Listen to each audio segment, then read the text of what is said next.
स्वागत है स्टूडेंट आपके अपने यूट्यूब चैनल हेलो मैथ पर। यह वीडियो क्लास 11th के मैथ का पार्ट 2 है। इस वीडियो में हम प्रश्नावली 1.2 के बेसिक कॉन्सेप्ट, सभी एग्जाम्पल और प्रश्नों को सॉल्व करेंगे। तो आइए दोस्तों शुरू करते हैं। पहले हम जान लेते हैं कि रिक्त समुच्चय क्या होता है। तो वह समुच्चय जिसमें एक भी अवयव नहीं होते रिक्त समुच्चय कहलाता है। जैसे आप लोग एक उदाहरण से समझ लीजिए। मान लीजिए कि हम आप लोगों से पूछे कि आप अपने स्कूल के उस विद्यार्थी का नाम बताइए जो कक्षा 10 और 11 दोनों में पढ़ता है। तो आप आश्चर्यचकित हो जाएंगे कि अरे ऐसा कैसे हो सकता है कि एक ही विद्यार्थी दोनों कक्षाओं में पढ़े। तो आप कहेंगे कि ऐसा कोई विद्यार्थी नहीं है जो कक्षा 10 और 11 में पढ़ता है, तो हम उसे रिक्त समुच्चय कहेंगे। आइए हम एक और उदाहरण से समझते हैं। मान लीजिए आप लोगों से हम पूछें कि वह संख्या बताइए जो 2 से छोटी हो लेकिन 5 से बड़ी हो। तो आप पुनः आश्चर्यचकित हो जाएंगे कि ऐसा कैसे हो सकता है कि 2 से छोटी हो और 5 से बड़ी हो। तो आप कहेंगे कि ऐसी कोई संख्या नहीं है जो 2 से छोटी हो और 5 से बड़ी हो, तो हम उसे रिक्त समुच्चय कहेंगे। अब हम जानेंगे कि परिमित और अपरिमित समुच्चय किसे कहते हैं। तो वह समुच्चय जिसमें अवयव की संख्या निश्चित हो और उसके सभी अवयव को लिखा जा सके परिमित समुच्चय कहलाते हैं। और वह समुच्चय जिसमें अवयव की संख्या अनिश्चित हो और उसके सभी अवयव को लिखा ना जा सके अपरिमित समुच्चय कहलाते हैं। जैसे आप लोग एक उदाहरण से समझ लीजिए। हम कहें कि सभी प्राकृत संख्याओं को लिखिए, तो आप कहेंगे ऐसा संभव नहीं है क्योंकि प्राकृत संख्याएं बहुत हैं अतः वह अनिश्चित हैं।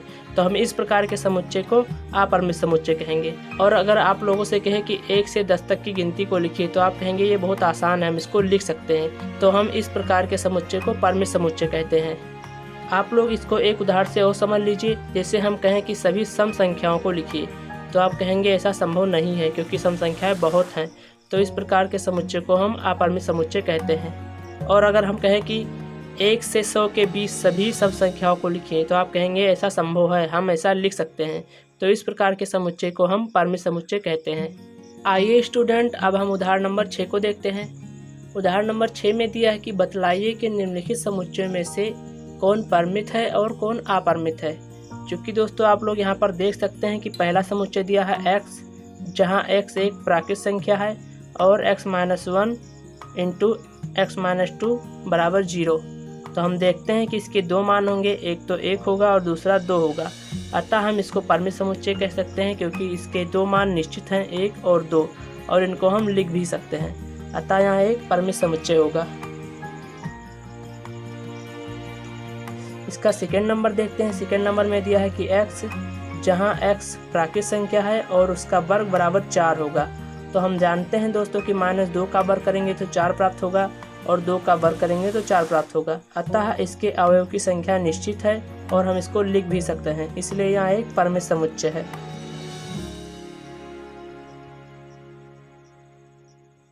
इसका थर्ड नंबर देखते हैं। थर्ड नंबर भी एक समुच्चय दिया हुआ है और इसके प्रत्येक अवयव एक प्राकृत संख्या है और 2x-1 बराबर 0 दिया है।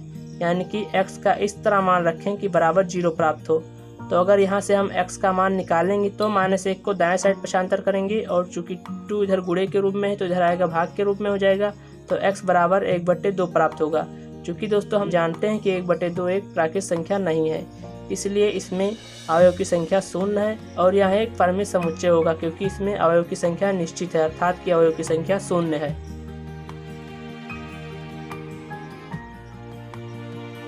इसका हम फोर्थ नंबर देखते हैं।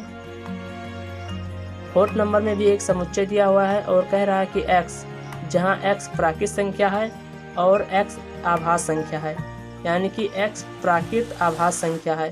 तो दोस्तों हम जानते हैं कि आभास संख्याएं बहुत हैं और इनको लिखना संभव नहीं है, इसलिए यहाँ एक अपरिमित समुच्चय होगा। इसका फिफ्थ नंबर देखते हैं। फिफ्थ नंबर में दिया है कि समुच्चय के अवयव x, जहाँ प्राकृत संख्या है, यानी कि x एक प्राकृत संख्या है और x विषम भी है। तो दोस्तों हम जानते हैं कि विषम संख्याएं बहुत हैं और इनके सभी अवयव को लिख पाना संभव नहीं है, इसलिए यहाँ एक अपरिमित समुच्चय है।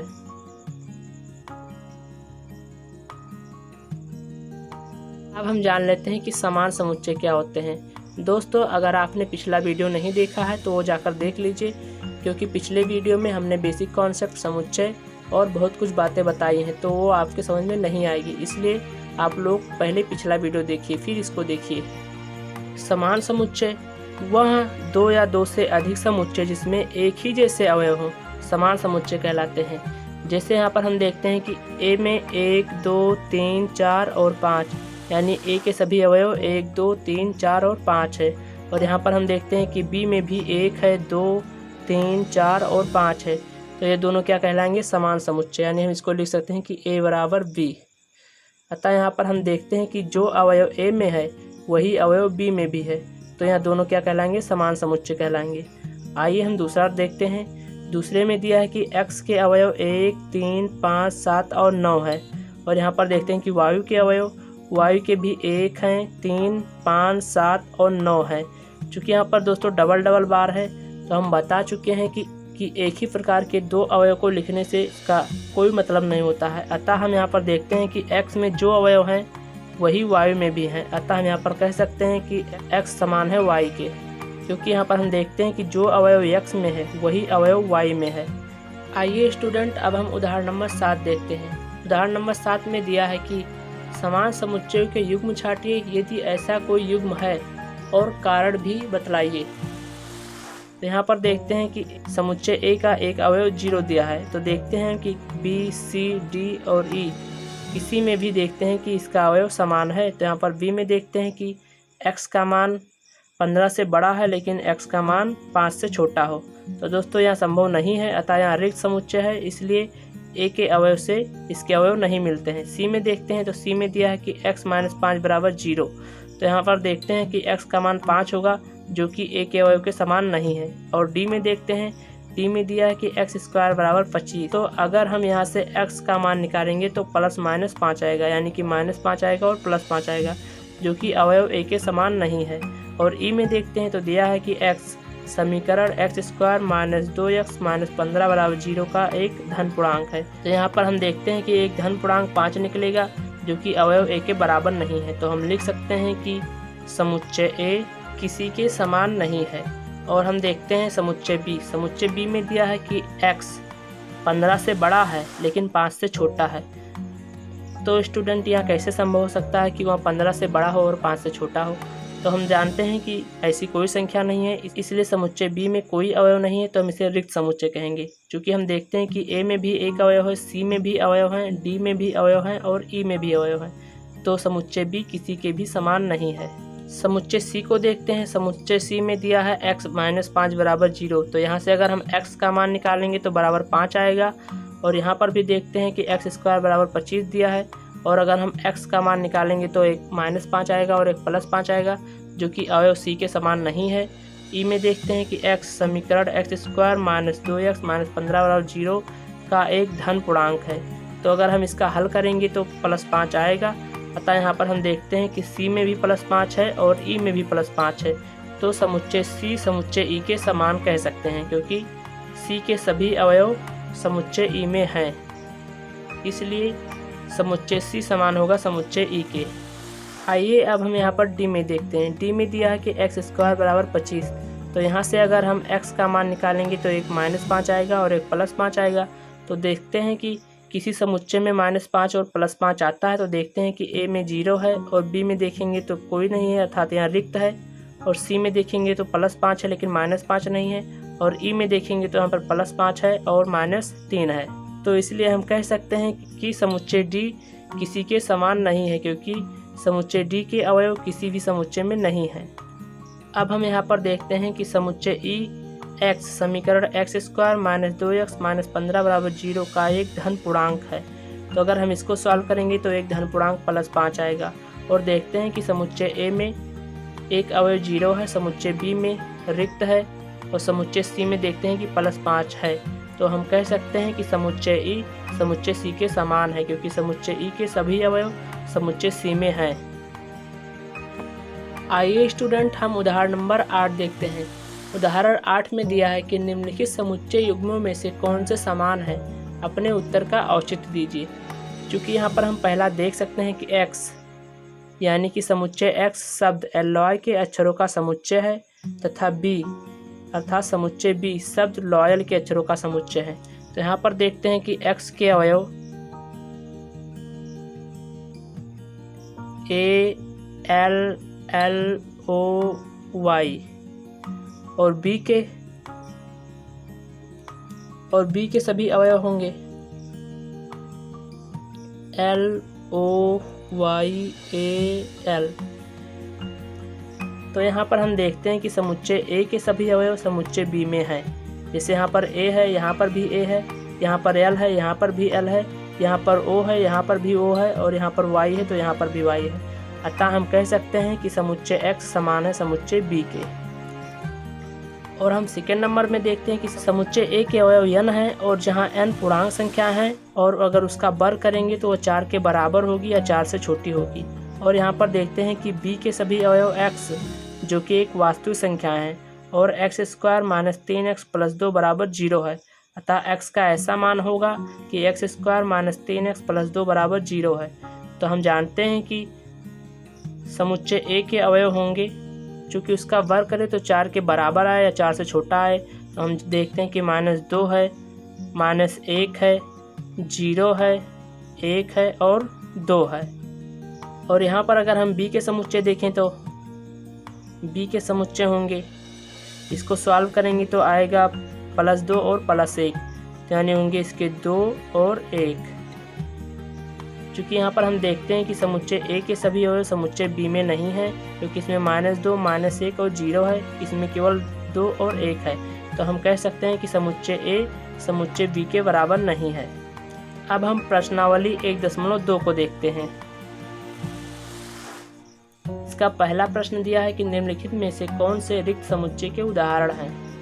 इसका पहला नंबर दिया है कि 2 से भाज्य विषम प्राकृत संख्याओं का समुच्चय। तो स्टूडेंट हम जानते हैं कि कोई भी विषम संख्या 2 से भाज्य नहीं होती, अतः इसके समुच्चय में कोई भी अवयव नहीं है, इसलिए हम इसको रिक्त समुच्चय कहेंगे।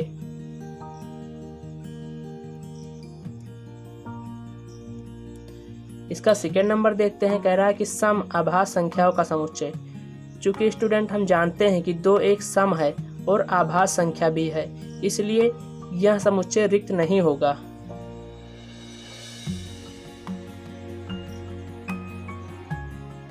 इसका थर्ड नंबर है कि x एक प्राकृत संख्या है और 5 से छोटा है और साथ ही साथ 7 से बड़ा भी है। तो स्टूडेंट हम जानते हैं कि वह ऐसी कोई भी संख्या नहीं है जो 5 से छोटी हो और 7 से बड़ी हो, क्योंकि अगर 5 से छोटी होगी तो 7 से बड़ी कैसे होगी, और अगर 7 से बड़ी होगी तो 5 से छोटी कैसे होगी। अतः इस समुच्चय के कोई भी अवयव नहीं है, इसलिए यह रिक्त है।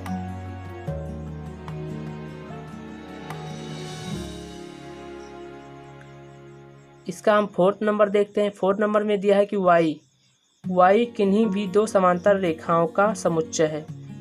चूँकि स्टूडेंट हम जानते हैं कि 2 समांतर रेखाएं आपस में कहीं भी नहीं मिलती, अतः उनमें कोई भी बिंदु उभयनिष्ठ नहीं होता है, इसलिए यह समुच्चय रिक्त है क्योंकि इसके कोई अवयव नहीं है।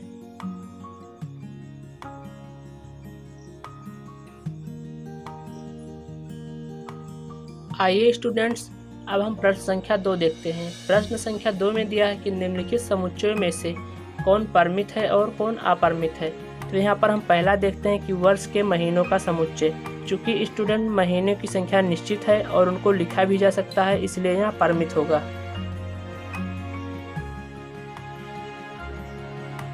इसका सेकेंड नंबर देखते हैं। सेकेंड नंबर में दिया है 1 2 3 ... इसका मतलब हुआ कि इसके अवयव 1 2 3 से लेकर अनंत तक है, यानी इसको लिखा नहीं जा सकता। अतः इस समुच्चय के अवयव की संख्या निश्चित नहीं है, इसलिए यह अपरिमित समुच्चय होगा। इसका थर्ड नंबर देखते हैं। थर्ड नंबर में दिया है 1 2 3 ... 99 और 100। अतः यहाँ पर देखते हैं कि 1 से लेकर 100 तक की गिनती लिखी गई है, अतः इसके अवयव की संख्या निश्चित है, इसलिए यह समुच्चय परिमित समुच्चय होगा।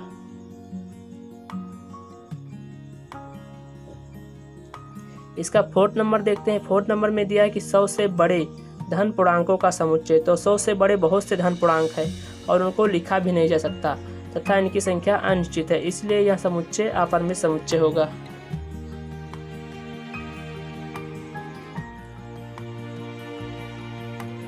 फिफ्थ नंबर देखते हैं। फिफ्थ नंबर में दिया है कि 99 से छोटे अभाज्य पूर्णांकों का समुच्चय। क्योंकि स्टूडेंट हम लोग जानते हैं कि 99 से छोटे अभाज्य पूर्णांक होंगे 2 3 5 7 से लेकर ... तक 97 तक।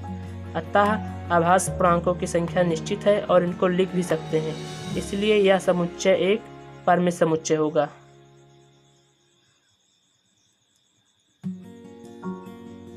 तो स्टूडेंट हम प्रश्न संख्या 3 देखते हैं। प्रश्न संख्या 3 में दिया है कि निम्नलिखित समुच्चयों में से प्रत्येक के लिए बताइए कि कौन परिमित है और कौन अपरिमित है। इसमें भी हमें वही बताना है कि कौन परिमित है और कौन अपरिमित है। यहाँ पर पहला नंबर देखते हैं कि x अक्ष से समांतर रेखाओं का समुच्चय। तो हम जानते हैं कि x अक्ष के समांतर अनंत रेखाएं खींची जा सकती हैं और इनके सभी अवयव को समुच्चय के रूप में नहीं लिखा जा सकता, इसलिए यहाँ अपरिमित होंगे।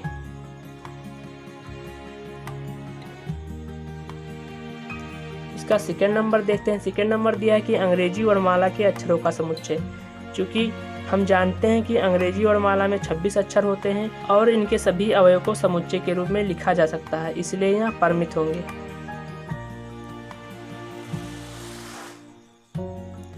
इसका थर्ड नंबर देखते हैं। उन संख्याओं का समुच्चय जो 5 के गुणज हैं।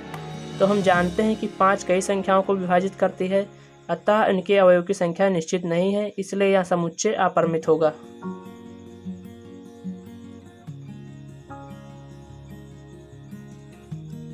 इसका हम फोर्थ नंबर देखते हैं।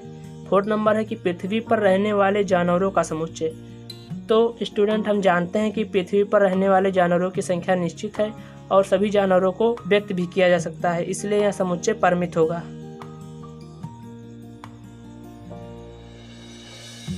इसका फिफ्थ नंबर है मूल बिंद 0 0 से होकर जाने वाले वृत्तों का समुच्चय। तो मूल बिंद से वृत्तों की संख्या अनंत हो सकती है, अर्थात मूल बिंद से कई वृत्त खींचे जा सकते हैं, इसलिए यह अपरिमित होगा।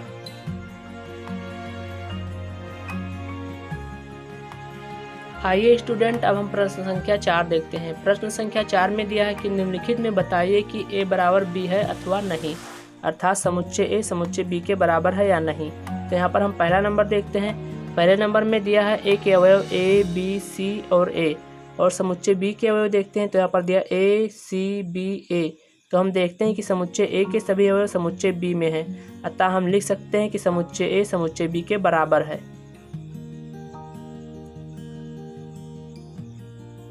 इसका सेकेंड नंबर देखते हैं। सेकेंड नंबर में दिया है समुच्चय a के अवयव 4, 8, 12 और 16, और समुच्चय b के अवयव को देखते हैं 8, 4, 16 और 18।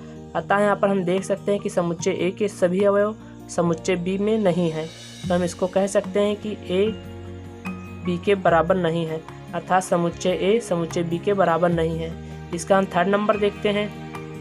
थर्ड नंबर में दिया है 2, 4, 6, 8 और 10 तथा समुच्चय b के अवयव x, जहाँ x सम धन पूर्णांक है और 10 से छोटा है या 10 के बराबर है।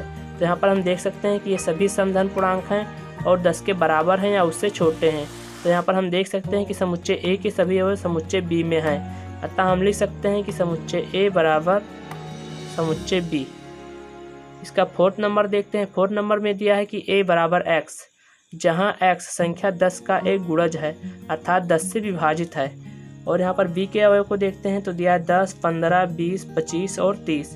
तो यहाँ पर देखते हैं कि 10 तो 10 से विभाजित है, लेकिन 15 10 से विभाजित नहीं है, अतः यहाँ पर हम देख सकते हैं कि समुच्चय a के सभी अवयव समुच्चय b में नहीं है, इसलिए हम इसको लिखेंगे कि समुच्चय a b के बराबर नहीं है। आइए स्टूडेंट अब हम प्रश्न संख्या 5 देखते हैं। प्रश्न संख्या 5 में दिया है क्या निम्नलिखित समुच्चय युग्म समान है, कारण सहित बताइए। तो यहाँ पर पहला नंबर हम देख सकते हैं कि समुच्चय a में 2 और 3 है, और समुच्चय b में देखते हैं कि x, जहाँ x समीकरण x² + 5x + 6 = 0 का हल है। तो अगर हम इसको हल करेंगे तो ये x² + 5x + 6, तो यहाँ पर x का मान होगा -2 और -3। यहाँ पर हम देखते हैं कि समुच्चय a के दो अवयव 2 और 3 हैं, और अगर हम इसको सॉल्व करेंगे x² + 5x + 6 को, तो यहाँ पर आएगा -2 और -3।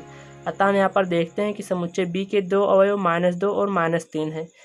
तो क्या हुआ कि समुच्चय a समुच्चय b के बराबर नहीं है। तो हम इसको लिख सकते हैं कि समुच्चय a बराबर नहीं है समुच्चय b के। इसका सेकेंड नंबर देखते हैं। सेकेंड नंबर में दिया है कि x शब्द फॉलो का एक अक्षर है, और b में दिया है कि y शब्द ओल्फ का एक अक्षर है। तो यहाँ पर हम देख सकते हैं कि समुच्चय a के अवयव हैं f, o, l, w, और समुच्चय b के अवयव को भी देखते हैं। तो यहाँ पर भी देखते हैं कि f, o, l और w हैं। अतः यहाँ पर हम देख सकते हैं कि समुच्चय ए के सभी अवयव समुच्चय बी में हैं, इसलिए हम कह सकते हैं कि समुच्चय ए समान है समुच्चय बी के। आइए स्टूडेंट, अब हम प्रश्न संख्या 6 देखते हैं। प्रश्न संख्या 6 में दिया है, नीचे दिए गए समुच्चय में से समान समुच्चय का चयन कीजिए। तो यहाँ पर आप लोग देख सकते हैं कि समुच्चय को हमने लिख लिया है। समुच्चय ए के सभी अवयव को देखते हैं तो यहाँ पर 2, 4, 8 और 12 है। देखते हैं कि क्या किसी समुच्चय में समुच्चय ए के सभी अवयव मिलते हैं। तो यहाँ पर बी में देखते हैं कि 1, 2, 3, 4 है, जो कि ए के समान नहीं है। सी में देखते हैं 4, 8, 12 और 14 है, चूँकि ए के समान नहीं है क्योंकि इसमें 14 है। डी में देखते हैं 3, 1, 4 और 2 है। ई में देखते हैं -1 और +1 है। एफ में भी देखते हैं नहीं है। जी में भी देखते नहीं है और एच में भी देखते हैं तो नहीं है। अतः हम कह सकते हैं कि समुच्चय ए के सभी अवयव किसी भी समुच्चय से नहीं मिलते हैं, इसलिए समुच्चय ए किसी भी समुच्चय के समान नहीं है। अब हम समुच्चय बी के सभी अवयव को देखते हैं। यहाँ पर देखते हैं 1, 2, 3 और 4। देखते हैं कि क्या किसी समुच्चय में समुच्चय बी के सभी अवयव मिलते हैं। तो हम देखते हैं कि यहाँ पर 1 है, यहाँ पर भी 1 है, यहाँ पर 3 है, यहाँ पर भी 3 है, यहाँ पर 2 है, यहाँ पर भी 2 है, यहाँ पर 4 है, यहाँ पर भी 4 है। अतः समुच्चय बी समुच्चय डी के समान है। अब हम यहाँ पर समुच्चय सी के सभी अवयव को देखते हैं। तो समुच्चय सी के अवयव हैं 4, 8, 12 और 14। देखते हैं कि क्या किसी भी समुच्चय में समुच्चय सी के सभी अवयव मिलते हैं। तो यहाँ पर हम देखते हैं कि किसी भी समुच्चय में समुच्चय सी के अवयव नहीं मिलते हैं, इसलिए समुच्चय सी किसी भी समुच्चय के समान नहीं होगा। अब हम समुच्चय डी को देखते हैं। चूँकि हम लिख चुके हैं कि समुच्चय डी के सभी अवयव समुच्चय बी में हैं, इसलिए समुच्चय डी समुच्चय बी के समान होगा। अब हम समुच्चय ई को देखते हैं। समुच्चय ई के सभी अवयव हैं -1 और 1। देखते हैं कि क्या किसी समुच्चय में इसके सभी अवयव मिलते हैं। तो यहाँ पर हम देख सकते हैं कि जी में 1 और -1 है, अतः समुच्चय ई के सभी अवयव समुच्चय जी में हैं, इसलिए समुच्चय ई समुच्चय जी के समान है। तो हम इसको लिख सकते हैं कि समुच्चय ई बराबर होगा समुच्चय जी के। यहाँ पर हम समुच्चय एफ को देखते हैं। समुच्चय एफ के अवयव हैं 0 और ए। तो देखते हैं कि किसी समुच्चय में 0 और ए है। यहाँ पर देखते हैं इसमें भी नहीं है, इसमें भी नहीं है, इसमें भी नहीं है, इसमें भी नहीं है, इसमें भी नहीं है, इसमें भी नहीं है, इसमें भी नहीं है। अतः समुच्चय एफ किसी के भी समान नहीं है। समुच्चय जी को देखते हैं। तो समुच्चय जी समुच्चय ई के समान है, हम इसको पहले ही लिख चुके हैं। समुच्चय एच को देखते हैं। तो समुच्चय एच में 0 और 1 है। तो देखते हैं कि क्या किसी समुच्चय में 0 और 1 है। यहाँ पर भी नहीं है, यहाँ पर भी नहीं है, यहाँ पर भी नहीं है, यहाँ पर भी नहीं है, यहाँ पर भी नहीं है, अर्थात किसी में भी नहीं है। अतः हम लिख सकते हैं कि समुच्चय एच किसी भी समुच्चय के समान नहीं है। स्टूडेंट, हम आप लोगों से ये नहीं कहेंगे कि हमारे चैनल को सब्सक्राइब करें या ना करें, इसमें आपकी मर्जी, लेकिन आप लोग इसे अच्छे से पढ़ें, यूट्यूब पर अपना समय ना बर्बाद करें और इसको कॉपी में नोट कर लिया करें और बाद में दोहराया करें, जिससे कि अच्छे से समझ में आ जाए। दोस्तों, आप लोग मन लगाकर पढ़िए, यही मेरी इच्छा है। मेरे चैनल को सब्सक्राइब कीजिए या ना कीजिए, लाइक करें या ना करें, शेयर करें या ना करें। तो दोस्तों, मिलते हैं अगले वीडियो में। बाय।